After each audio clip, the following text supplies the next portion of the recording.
Apa yang sering kali kau katakan, itulah dirimu. Gak perlu kita itu selidiki lebih lanjut. Seorang yang jorok pikirannya, gampang. Mulutnya kotor. Dari mana kau tahu pohonnya? Dari buahnya. Perkataan adalah buah bibir kita. Dan dia itu dalam dari hati. Sebab apa yang ada di hatimu, pasti keluar di mulutmu.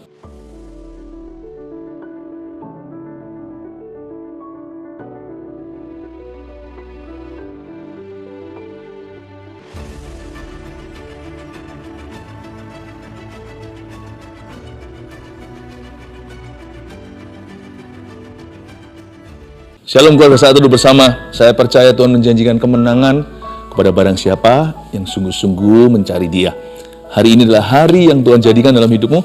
Mari kita bersukaria, apapun pergumulanmu, saya tahu Tuhan sudah menyediakan jalan keluarnya. Dan jalan itu adalah jalan kemenangan untuk kita. Tidak ada yang mustahil bagimu.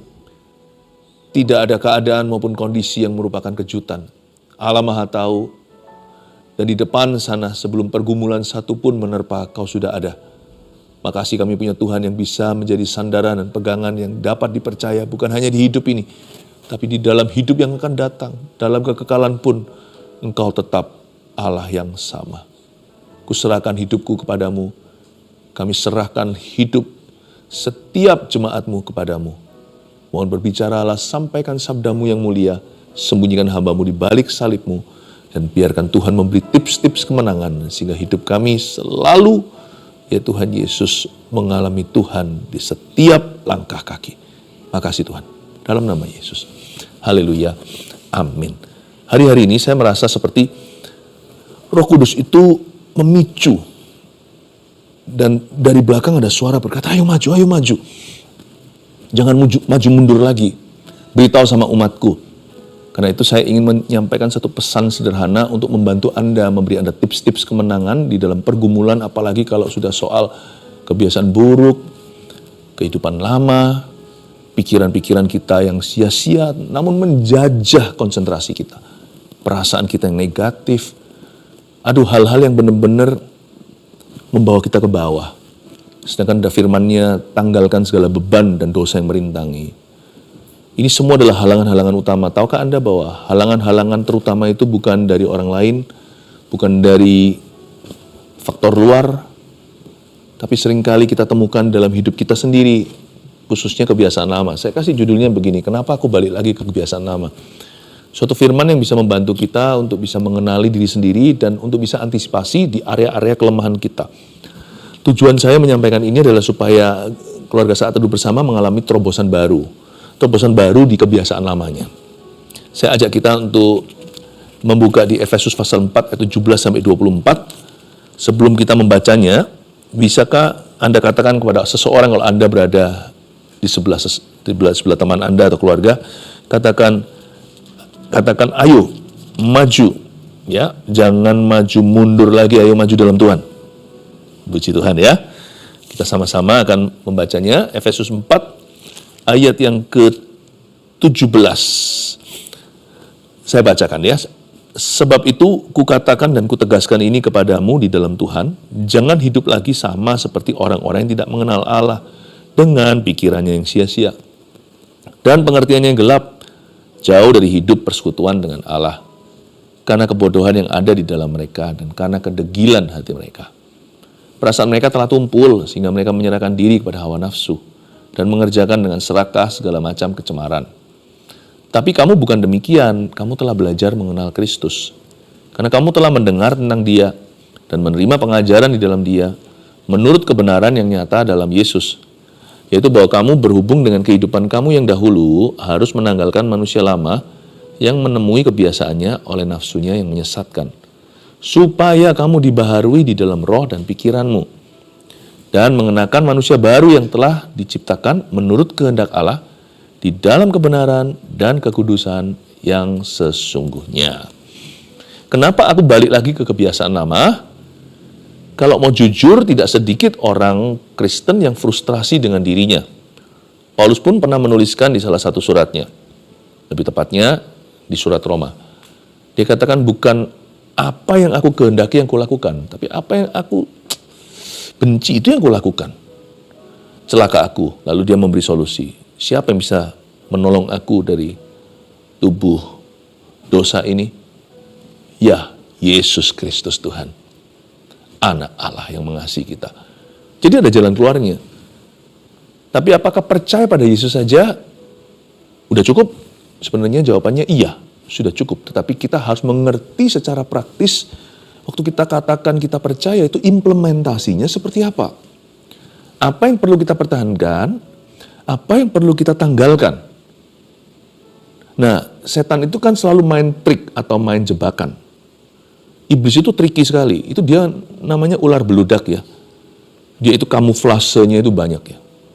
Senjata utama setan dalam pikiran kita itu adalah tipu muslihat seperti orang sulapan gitu. Nampaknya tapi ternyata. Saya ajak kita untuk melihat di mana area-area rawan. Ini bukan suatu firman untuk self-help atau menolong diri sendiri, tetapi firman akan menolong. Bukankah firman itu kalau dikupas, besar kuasanya? Bukankah firman itu adalah pelita, dia adalah terang cahaya bagi kaki kita supaya kita nggak kesandung kan? Nggak tersandung, nggak terjebak, dan terang bagi jalan. Jadi kita tahu jalan mana yang harus ditempuh, jalan mana jangan. Kita lihat dulu ayat 17, sebenarnya judulnya di sini, di surat Paulus pada jemaat Efesus, dikasih judul manusia baru oleh penerjemah Alkitab. Ayat 17 bunyinya, sebab itu kukatakan dan kutegaskan ini kepadamu di dalam Tuhan. Bicara soal kemenangan atas manusia lama, tidak bisa tidak.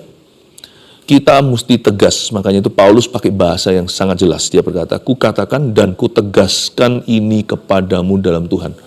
Paulus itu orang yang tegas pada dirinya sendiri. Dia berkata, aku itu mendidik badanku demikian rupa, supaya jangan sampai aku setelah memberitakan Injil, aku sendiri ditolak. Aku bukan seperti seorang petinju yang meninju di udara. Aku ahli bangunan. Jadi dia tahu bagaimana membangun orang lain, tapi terlebih dahulu dimulai dengan tahu bagaimana membangun dirinya. Kalau Anda mau membangun hidupmu sendiri, bukan meruntuhkan, Anda mesti tegas dengan beberapa hal. Kukatakan dan kutegaskan. Hati-hati gunakan mulut jangan sembarangan, karena ada kuasa pengakuan kita. Tetapi lebih tepatnya di sini saya ingin Anda fokus pada kata kutegaskan. Belajar untuk tegas.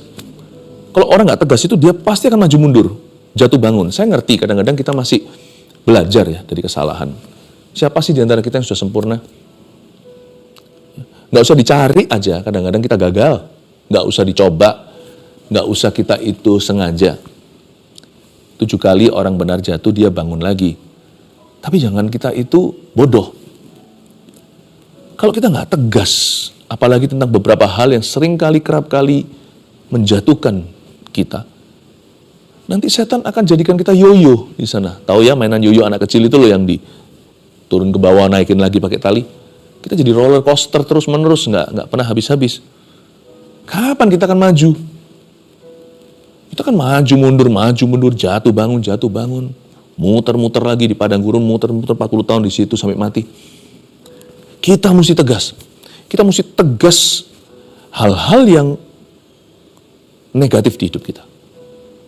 Kita harus tegas dengan perkara-perkara Tuhan dan apa yang tidak berkenan di hadapan Tuhan. Sebab itu kukatakan dan kutegaskan ini kepadamu di dalam Tuhan. Jangan hidup lagi sama seperti orang yang tidak mengenal Allah. Jadi sekalipun kita kenal Allah, kita bisa hidup lagi loh sama seperti orang yang tidak mengenal Allah. Lifestyle, jadi Paulus berkata, kalau kalian mau menang, mesti harus operasi lifestyle, gaya hidup. Gaya hidup termasuk gaya berpikir, termasuk gaya perasaan. Tapi lebih penting dari itu, saya tunjukkan ya, bukan hanya perasaan pikiran kita, tetapi ada yang disebut dengan paradigma yang salah. Coba katakan paradigma yang salah. Saya baca lagi ya, jangan hidup lagi sama seperti orang yang tidak mengenal Allah dengan pikirannya yang sia-sia. Pikirannya yang sia-sia sama dengan paradigma yang salah. Oh ngerti aku, mungkin Anda bisa bilang begini. Selama ini ada satu mindset saya yang salah tentang beberapa hal. Makanya aku diputar-putar setan di situ. Misalnya orang yang tidak pernah tahu ternyata di dalam dirinya itu selalu dia terobsesi dengan pembuktian diri. Dia merasa dia dicinta karena performanya. Kalau orang lain, dia merasa kalau dia nggak bisa menunjukkan sesuatu, dia nggak akan dihargai. Nggak tentu loh. Anda tidak kenal semua orang, mungkin 1-2 orang begitu. Tapi kalau itu sudah jadikan teori, lalu kita buat baku, kita lock in, kita kunci itu dalam pikiran kita, lama-lama jadi prinsip kehidupan. Dan prinsip itu dipegang terus, lama-lama dia jadi kaku. Dia membatu di dalam dirimu. Dan menjadi sebuah paradigma yang salah. Dan itu nanti akan mempengaruhi setiap keputusan Anda. Dan hal itu pada akhirnya, long term, jangka panjangnya, merugikan hubungan Anda dengan Allah. Dan merugikan hubungan Anda dengan orang lain juga. Itu yang disebut dengan pikiran yang sia-sia. Itu bukan, pikiran yang sia-sia bukan gini loh. Kadang-kadang pikiran ada keluar pikiran negatif. Ya namanya burung di udara, melayang-layang, kita nggak tahu yang mana nanti tiba-tiba akan terbang di atas kita kan. Kalau kita ada pikiran negatif ya tolaklah. Ada pikiran kotor ya tengkinglah.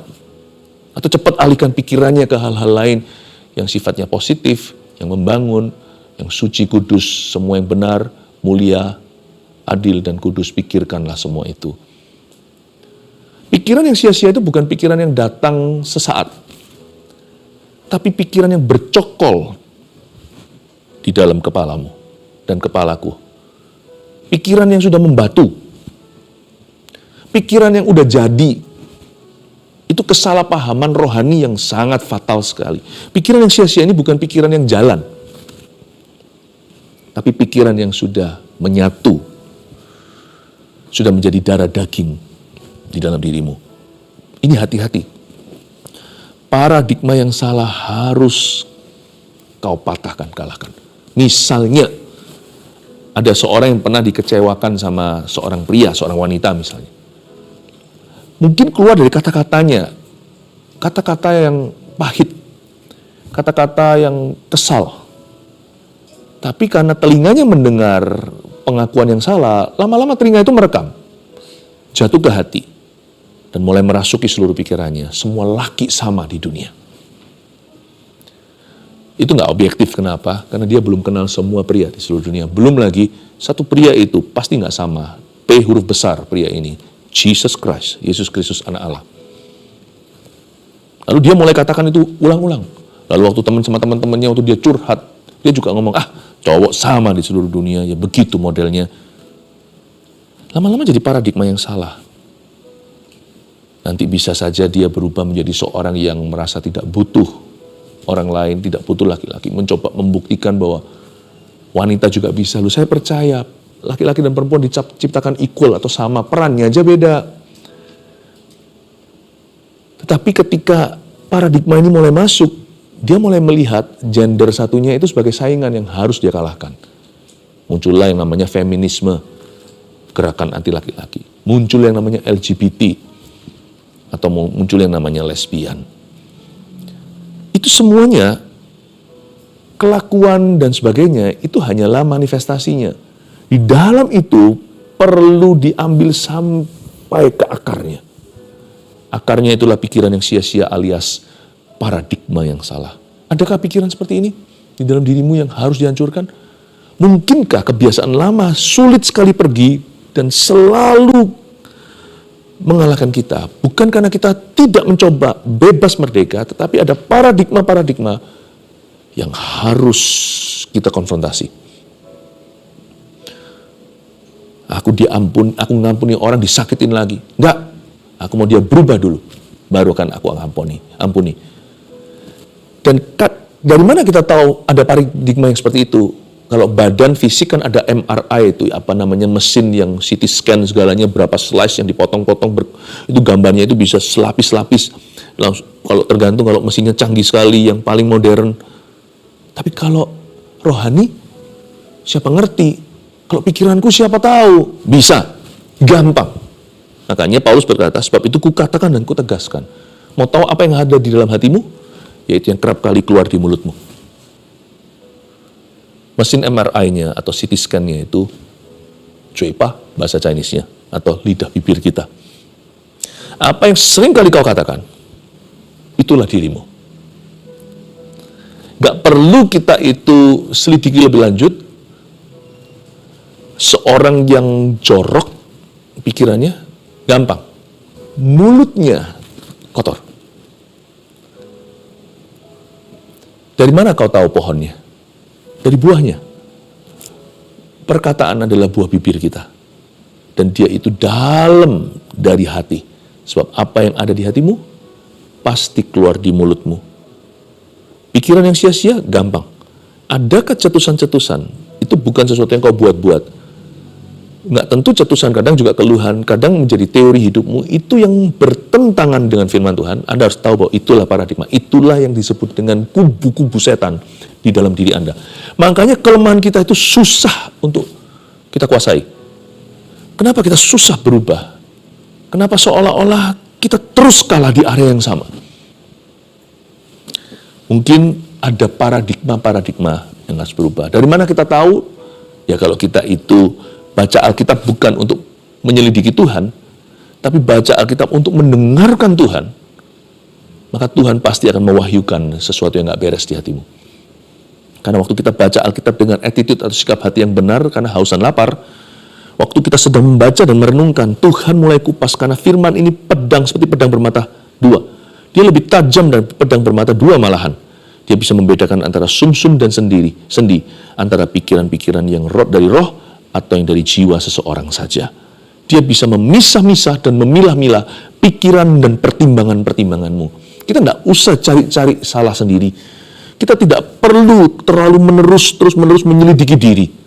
Sampai kapan? Tapi waktu Anda membaca firman, datanglah dengan hati yang terbuka. Selidiki aku Tuhan, lihat hatiku. Apakah aku sungguh-sungguh mengasihimu? Ujilah aku dan cobalah aku. Lihatlah. Apakah dari ada pikiranku yang bengkok, luruskanlah di jalanmu yang kekal. Engkau tahu pikiranku ketika dari jauh, waktu aku duduk, waktu aku berbaring, waktu aku berdiri, engkau sudah membacanya. Ujilah aku, Tuhan. Waktu kita baca firman saat teduh bersama, makanya jangan disambi dengan HP-an. Karena Tuhan perlu konsentrasimu penuh, karena Tuhan bukan hanya hendak memperkenalkan dirinya kepadamu, Tuhan juga hendak memperkenalkan dirimu kepadamu. Makanya itu baca Alkitab bukan hanya reading, tapi meditating, tapi merenungkan. Kalau meditasi sesuatu yang bukan firman, bahaya. Itu roh apa yang masuk nanti? Jangan kau kosongkan pikiranmu, jangan mau dihipnotis sama siapa-siapa. Tapi kalau kita merenungkan firman Tuhan, yang masuk itu Roh Kudus. Dan nanti Tuhan memberi kita hikmat dan wahyu untuk kita bisa mengerti diri kita sendiri, selain kita semakin mengenal Tuhan lewat firman. Paham ya? Kenapa kalau kita baca Alkitab itu penting? Karena setiap kali kita baca The Bible atau Alkitab ini, kita sedang dioperasi sama Roh Kudus. Dan waktu kita masuk ke hadirat Tuhan, kalau baca firman saja, tapi kita nggak mau berdoa, nggak mau memuji, nggak mau menyembah, lama-lama nanti mengandalkan pikiran. Makanya itu waktu masuk hadirat Allah, masuklah dengan hatimu, bukan sekedar dengan logika saja, tapi dengan segenap hati. Biarkan hati itu dijamah oleh Roh Allah. Waktu Anda masuk ke dalam hadirat Allah, waktu memuji, menyembah, waktu berdoa, waktu berbahasa lidah, hatimu itu kau serahkan dulu. Semakin masuk ke hadirat Tuhan, semakin kita diterangi. Dan apapun yang gelap, termasuk yang tipis-tipis abu-abu, akan kelihatan semuanya. Di hadirat Tuhan semua jadi jelas. Semua paradigma kita yang salah akan Tuhan ubahkan. Makanya itu jangan dangkal. Kalau masuk hadirat Tuhan itu yang dalam. Jangan doa itu 5 menitan. Udah. Doanya salah-salahan. Atau disambi sekali lagi dengan hal-hal lain. Gak pernah sungguh-sungguh segenap hati. Hatinya itu terbagi-bagi. Doa iya. Tapi lain-lainnya juga. Loh, saya ngerti ada waktunya sepanjang hari kita doa di tengah-tengah kerumunan orang. Kita doa ketika kita di kantor. Meskipun kita tidak perlu bersujud, berlutut. Kita gak menangis. Kita juga bisa berkomunikasi dengan Roh Kudus di mana saja, I know. Tapi tetap kan ada mesbah. Ada mesbah dan waktu yang kau khususkan, tempat dan waktu milik Tuhan, di mana Anda bisa memberikan hati itu fokus pada Yesus, konsentrasi penuh, benar-benar hanya segenap hati jiwa antara Anda dan Tuhan. Makanya jangan masuk itu tanggung. Masuklah lebih dalam hadirat Tuhan. Sebab ketika Anda mendalami hadirat Allah itu akan menerangi. Lanjutkan ya. Ayat 18. Dan pengertiannya gelap, dijelaskan paradigma yang salah ini konsekuensinya apa? Pengertiannya jadi gelap kan? Jauh dari hidup persekutuan dengan Allah. Lebih jadi makhluk trauma. Miring semua yang dia pandang. Bukan hidup persekutuan dengan Tuhan. Masuk jangan terlalu cetek, dangkal. Masuk itu yang dalam. Karena kebodohan yang ada di dalam mereka dan karena kedegilan hati mereka. Lihat itu. Waktu masuk hadirat Allah, serahkan hati supaya hati itu berubah agar tidak ada lagi kedegilan hati di sana. Ayat 19. Perasaan mereka telah tumpul sehingga mereka menyerahkan diri kepada hawa nafsu dan mengerjakan dengan serakah segala macam kecemaran. Ayat 19, sekalipun kita sudah masuk ke hadirat Tuhan begitu dalamnya dan merenungkan firman Tuhan dengan rajin tiap hari, tetap loh, namanya manusia ya, ada waktu-waktu ketika perasaan kita menjadi lebih tumpul. Pada waktu itu terjadi, masuk hadirat Tuhan lagi, dikupas lagi. Atau misalnya kalau Anda tidak bisa sendirian, perasaan mereka telah tumpul sehingga mereka menyerahkan diri pada hawa nafsu, Anda harus hati-hati. Ada momen-momen di mana perasaan kita lebih tumpul dari biasanya. Misalnya kita habis mengalami kebangunan rohani nih, kayaknya nggak langsung tumpul deh. Lagi berapi-api sama teman-teman. Oh, Yesus baik, haleluya, salam revival, puji Tuhan. Tapi ada waktu-waktu nanti, berapa hari kemudian, ketika Anda sendirian, lagi galau nih, agak sedikit hatinya gelisah karena sesuatu, ada triggernya pasti, ada orang ngomong apa kek, atau suatu kejadian, atau sesuatu tidak sesuai ekspektasimu, mungkin kalau mahasiswa nilainya kok nggak bagus, ada sesuatu yang membuatmu down. Nah, nggak ada orang jatuh pada saat dia lagi up. Wah, lagi berapi-api, lagi semangat, nggak ada. Tapi waktu dia down, waktu dia galau, waktu dia gelisah, waktu dia nggak enak, waktu dia rasa seperti, kok gini ya, perasaannya jadi tumpul itu biasanya di situ kerap kali terjadi kompromi. Jatuh sekali juga nggak apa-apa. Nggak ada yang tahu. Jatuh sekali nggak apa-apa. Udah lama aku nggak jatuh. Ini nggak hanya bicara tentang 1-2 kebiasaan buruk atau misalnya dosa seksual. Bukan hanya. Orang kalau lagi manis sih, semuanya serba manis ya kan? Tapi ketika mungkin lagi ada gesekan, gimana? Lalu dia memberikan hatinya terhadap gosip. Dan dia mulai jelek-jelekkan orang. Dan mulai ucapkan yang negatif. Saat Anda tumpul, kalau Anda bisa masuk ke hadirat Allah langsung, cepat kupas semua kenegatifan. Minta Tuhan perbaharui lagi, istilahnya kalau mobil itu diisi ulang oli. Atau refill. Kalau cup atau gelas kita es teh itu, es teh tawar, itu sudah mulai habis, tinggal mulai kelihatan lebih tinggi es batunya. Ya, kenapa sesatnya cepat? Karena mungkin Anda dahaga minum gluk. Anda minta kepada pramusaji, tolong bisa direfill. Ya, segera direfill oleh Tuhan. Dengan senang hati Tuhan itu selalu rindu melayani anak-anaknya. Tapi kalau Anda tidak bisa menghadapi sesuatu sendiri, nggak apa-apa loh ngomong sama temannya, saudara seiman. Daripada kita itu cari partner yang salah, daripada kita berbuat dosa, daripada kita melakukan apa yang jahat di mata Tuhan dan yang merugikan diri sendiri maupun orang lain, why not Anda cari orang di alamat yang tepat, yaitu orang yang tepat, dan Anda berkata, will you pray for me? Doakan aku. Will you pray with me? Maukah Anda berdoa dengan saya? Ketika kita berada atau ditemukan di momen-momen lebih tumpul dari biasanya, cepat cari pertolongan. Bilang pada seorang yang Anda tahu yang kerohaniannya, seorang yang kerohaniannya baik, bisakah kakak berdoa bagi saya? Atau dengan teman Anda, bisa nggak kita berdoa bersama-sama? Itu ya akan membuat Anda tidak menyerahkan diri kepada hawa nafsu. Itu akan menjadikan Anda seperti Yusuf yang lari dari hadapan istri Potifar. Peduli amat kalau dia ketinggalan jubahnya di situ dan akhirnya difitnah, pokoknya dia nggak jatuh dalam dosa. Anda dan saya harus kenal seni yang namanya lari dari pencobaan. Bukan berarti kita pengecut, pecundang, bukan. Tapi kita tidak boleh menantang. Waktu kita rasa tumpul, kita tahu bahwa kita bisa jatuh, jangan kau hadapi sendiri. Kalau bisa berdoa, masuk hadirat Tuhan, langsung refill. Kalau enggak, Anda juga bisa minta didoakan seseorang. Kalau Anda tidak punya rekan doa, tulis aja seperti biasanya, CG, hashtag CG gitu. Nanti kami akan langsung follow up supaya Anda punya sesama saudara-saudara seiman, saudara-saudara sevisi untuk membuat Anda bertumbuh. Mereka juga nggak akan sendirian. Cepat lambat nanti Anda akan kuat. Tapi Anda juga tidak akan sendiri, karena ada mereka. Saling mengcover, saling menopang, saling mendukung. Hashtag aja CG. Dari sejak saat itu bersama pertama kali sampai hari ini, terus menerus kami provide, kami sediakan teman. Bukan teman rekan berbuat jahat, tapi rekan berbuat benar. Berbuat apa yang baik. Ayat 20, tapi kamu bukan demikian. Kamu telah belajar mengenal Kristus. Karena kamu telah mendengar tentang Dia dan menerima pengajaran di dalam Dia menurut kebenaran yang nyata dalam Yesus. Garis bawahi kata belajar mengenal Kristus. This is so beautiful. Belajar kenal apa yang Tuhan kenal gitu.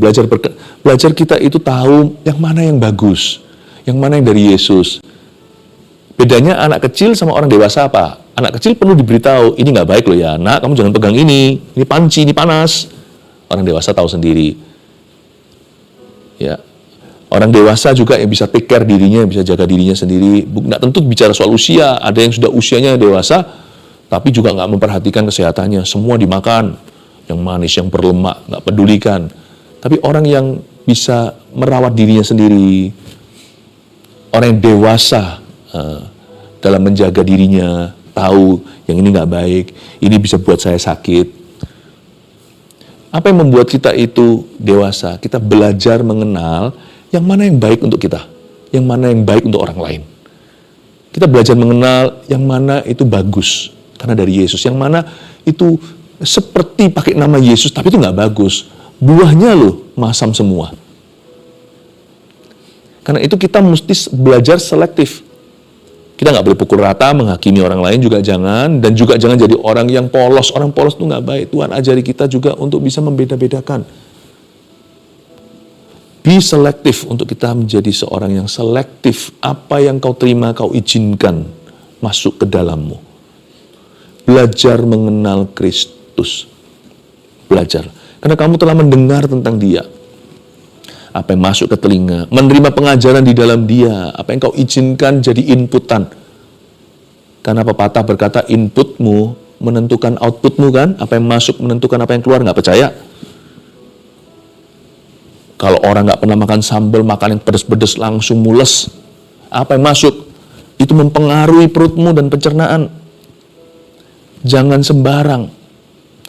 Sebelum kita bisa memberikan apa yang berguna pada orang lain, belajar untuk mengerti dulu apa yang berguna untuk hidup, untuk dirimu. Pilih-pilih apa yang boleh masuk ke dalam diri Anda.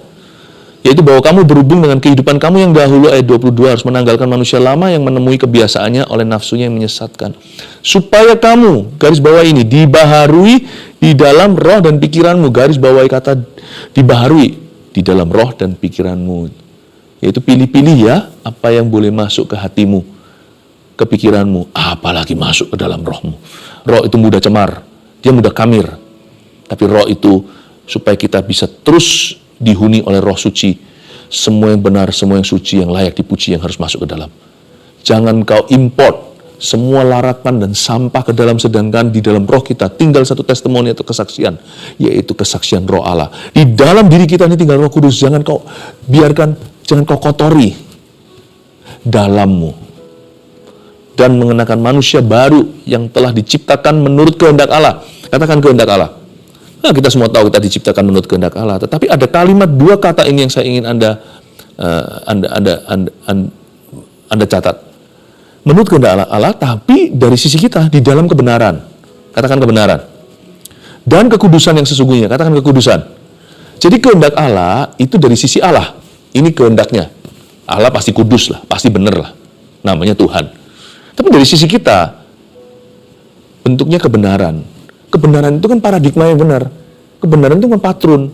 Misalnya Anda mau buat jas atau mau buat pakaian, kalau itu tailor ya, bukan langsung jadi. Jadi pun semuanya itu dari pabriknya, semua ada patronnya. Ya. Lalu dicetak secara massal. Tapi kalau satu persatu itu tergantung patronnya salah, mencong semuanya. Kebenaran itu patronnya. Karena itu jangan percaya yang salah. Masalah orang Kristen itu bukan masalah perbuatan, itu hanya manifestasinya, itu adalah akibatnya. Masalah kita itu masalah kepercayaan. Do not just believe sesuatu yang salah. Percayalah kepada Tuhan. Pastikan percayamu benar. Lalu bukan hanya patron, kekudusan itu sudah action, itu beraksi. Kalau kebenaran itu patronnya, kekudusan itu perbuatan. Mana orang bisa tahu dia kudus atau enggak kalau dia tidak berbuat sesuatu. Nah, kekudusan di sini itu bicara tentang kebiasaan. Berarti dengan kata lain, kalau patronnya sudah betul, mulailah bangun kebiasaan-kebiasaan yang benar dan kebiasaan-kebiasaan yang baik di area-area kelemahanmu yang dahulu kala seringkali dihuni oleh kebiasaan-kebiasaan yang buruk. Sekarang bangun kebiasaan yang baik. Diganti gitu. Dulu kebiasaannya salah, sekarang diganti kebiasaannya benar. Dulu kalau sampai dicobai langsung terjerumus, sekarang kalau dicobai langsung cari teman. Tolong doakan. Bukan cari teman untuk berbuat jahat sama-sama, untuk sama-sama berbuat dosa, tapi doakan saya. Diganti jadi kebiasaan untuk lari dari pencobaan. Bangunlah kebiasaan yang baik untuk menggantikan kebiasaan yang buruk. Kebiasaan yang benar menggantikan kebiasaan yang salah. 3 poin sini sebagai summary atau sebagai rangkuman. Kenapa aku balik lagi ke kebiasaan lama? Mari kita pelajari caranya gini. 1, tobati dan tinggalkan paradigma yang salah. Jangan keras hati.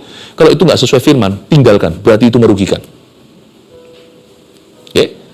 Tapi aku sudah percaya ini selama puluhan tahun dari kecil. Ya sudah, berarti Tuhan selalu benar, kita yang salah. Kalau diadu, kita harus memilih. Percayalah, kita selalu yang salah. Tuhan itu selalu yang betul. 2, pilih-pilih apa yang boleh masuk dalam hati dan pikiran. Be selektif ya. Lebih daripada makanan. Rohmu itu area yang sangat peka, area yang sangat rawan. Hati-hati gunakan telinga, mata, semuanya. Di dalammu tinggal Roh Kudus. Bukankah Anda bait suci, yaitu bait Allah yang hidup. 3, buat patron dan kebiasaan yang baru, khususnya di area kelemahan. Rencana sebelum pencobaan datang, berencana, oke, lain kali aku dicobai biasanya kira-kira di waktu begini nih aku paling rawan. Atau kira-kira di situasi yang seperti ini nih biasanya aku jatuh. Oke, antisipasi. Berarti aku harus punya equipment apa ya, alat apa untuk menentang ini ya. Oh, aku perlu teman-teman yang mengingatkan aku. Oke, lebih baik saya terbuka dengan orang yang tepat daripada membuka yang salah, nanti jadi gosip ria. Oke, saya minta tolong ya, saya punya kelemahan di area ini. Mungkin sama kakak rohaninya, sama gembalanya, pemimpin rohaninya. Tolong jaga aku. Anda bangun patron di sini, bangun kebiasaan yang baru. Kelilingi dirimu sendiri dengan kebiasaan-kebiasaan dari Tuhan sebagai pengganti. Dan khususnya di area kelemahanmu. 3 poin sini Anda catat, laksanakan, lakukan. Saya yakin 100% Anda pasti akan menang. Lain kali iblis mengetuk lagi di rumah kelemahanmu. Di situ sudah tinggal kebiasaan baru. Di situ sudah ada Allah bersama denganmu. Haleluya.